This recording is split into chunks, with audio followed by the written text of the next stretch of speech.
ওই মরিয়ম বলতেছেন, আমি তোমার স্ত্রী হওয়ার জন্য অনেক চেষ্টা করেছিলাম, কিন্তু আমার ভাগ্যে জোটে নাই। আর ওই তাওরাত কিতাবের মাধ্যমে পড়েছিলাম তোমার যেই ব্যক্তি স্ত্রী হবে এবং তোমার কপালের মাধ্যমে একটা নূরে মুহাম্মাদের মুকুট রয়েছে, আর এই মুকুটটা যার ফেটের মাধ্যমে যাবে, ওই ফেট থেকে যে সন্তান ভূমিষ্ঠ হবে, ওই ব্যক্তি এমন ব্যক্তি হবে পৃথিবীর বুকে সমস্ত ব্যক্তি তাকে চিনতে পারবে। সুবহানাল্লাহ।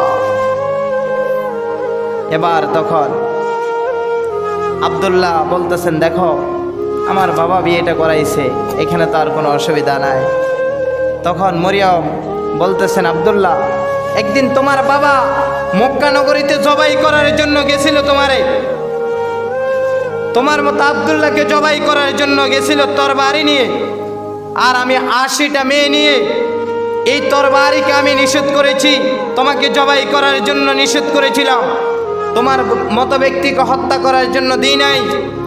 আমি সেই লিডার, আমি সেই মহিলাটা, আমি সেই মেয়েটা মরিয়ম, আমাকে যারা শ্রদ্ধা করত, আমাকে যারা লিডার হিসেবে দাবি করত, অথচ তোমার মতো আব্দুল্লাহকে আমি জবাই করতে দিই নাই, অথচ তোমার স্ত্রী হতে পারলাম না।